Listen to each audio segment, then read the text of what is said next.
Frères et sœurs, bonjour. Nous méditons ce jeudi 15 avril l'Évangile selon Saint Jean au chapitre 3, les versets 31 à 36. Celui qui vient d'en haut est au-dessus de tous. Celui qui est de la terre est terrestre, et il parle de façon terrestre. Celui qui vient du ciel est au-dessus de tous. Il témoigne de ce qu'il a vu et entendu, et personne ne reçoit son témoignage. Mais celui qui reçoit son témoignage certifie par là que Dieu est vrai. En effet, celui que Dieu a envoyé dit les paroles de Dieu, car Dieu lui donne l'Esprit sans mesure. Le Père aime le Fils, et il a tout remis dans sa main.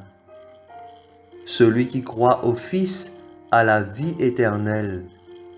Celui qui refuse de croire le Fils ne verra pas la vie, mais la colère de Dieu demeure sur lui. Acclamons la parole de Dieu.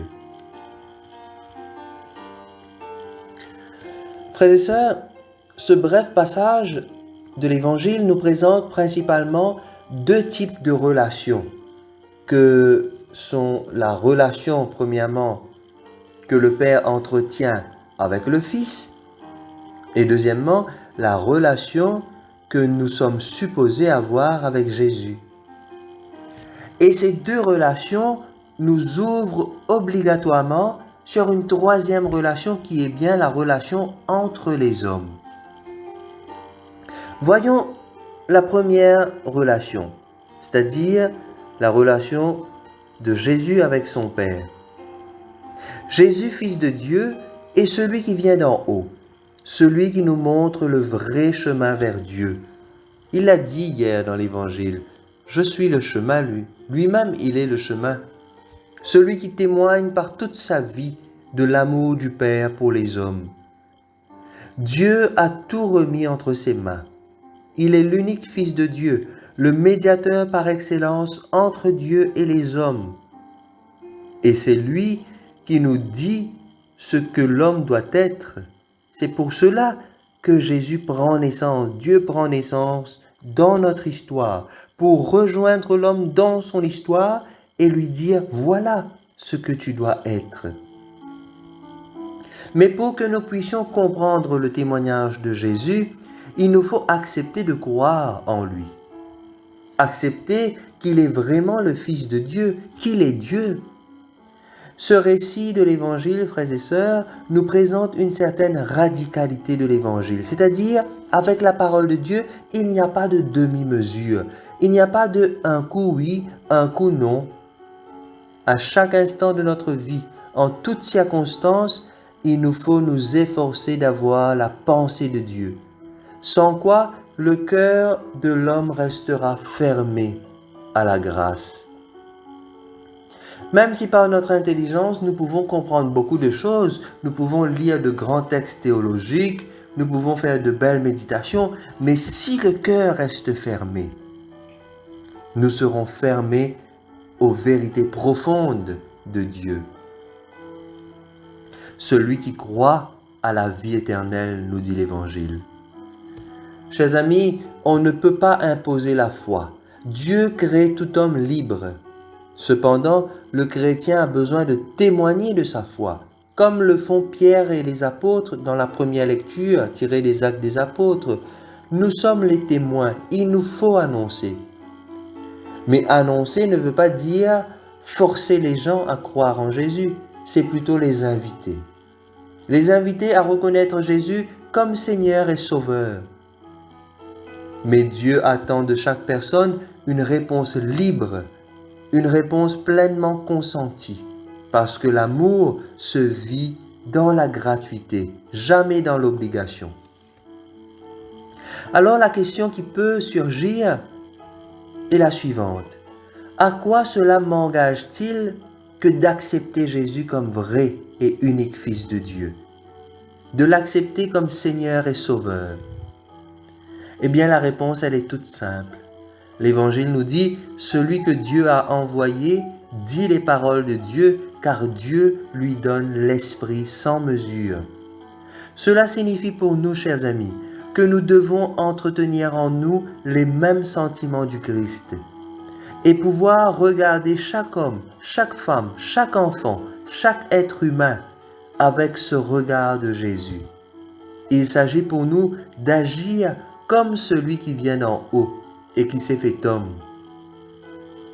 Vous savez, en cette période de crise, il s'agit pour nous de pouvoir porter ce regard du Christ sur ce voisin qui peut-être dort le ventre vide chaque soir, sur cette femme qui est battue encore plus en ce temps de confinement, sur cette vieille dame de l'autre côté de la rue qui ne comprend même pas ce qui se passe actuellement et qui sans doute ne reçoit aucune visite. Oui, chers amis, porter ce regard du Christ sur notre pays, notre quartier où règne l'insécurité, la violence.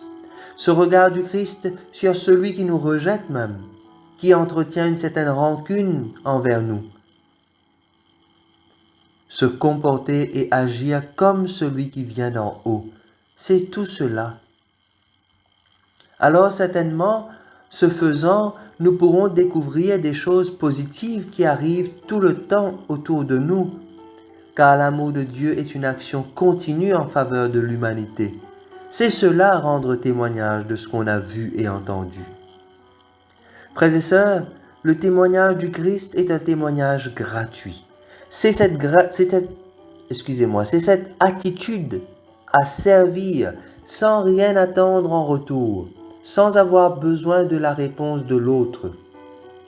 L'occasion nous est donnée, en cette période de crise sanitaire, de recréer cette ambiance profondément humaine et libre, plein de respect pour la dignité de la personne humaine. C'est tout cela qu'il nous faut pour dire que nous adhérons au Christ et que nous vivons non plus comme de simples gens terrestres, mais bien comme des enfants d'un même Père. Croire au Fils et avoir la vie éternelle, c'est le chemin pour y arriver, mes amis. C'est le chemin du service tout simplement et du témoignage. Le monde aujourd'hui a plus que jamais besoin de personnes authentiques, vraies. Alors demandons à Dieu ce matin cette grâce de pouvoir nous interroger sur la véritable identité de Jésus. Cette grâce de pouvoir comprendre la relation de Jésus avec son Père. Cette grâce de pouvoir entrer dans cette relation avec eux pour pouvoir vivre de cela dans l'aujourd'hui de notre vie. Ainsi, qu'en attestant par notre foi de ce Jésus, Fils de Dieu, Seigneur et Sauveur, nous puissions agir comme lui et amener d'autres personnes à s'interroger sur cette personne qui fait toute la différence dans notre vie, sur cette personne qui nous donne le sourire malgré la solitude, cette personne qui nous donne le sourire malgré le deuil et la séparation, cette personne qui nous donne la force d'espérer même au milieu de notre agonie, sur notre lit de mort. Oui, frères et sœurs, cette personne, c'est le ressuscité, le vivant pour les siècles et des siècles. Amen. Chers amis, je profite de l'occasion également pour vous remercier tout un chacun pour toutes les marques d'affection dont vous avez fait preuve à mon égard durant cette journée du 14 avril.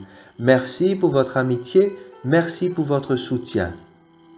Je profite aussi pour remercier tous ceux et celles qui ont fait preuve d'une attention particulière durant cette période de crise envers les plus démunis, les plus abandonnés, les plus seuls.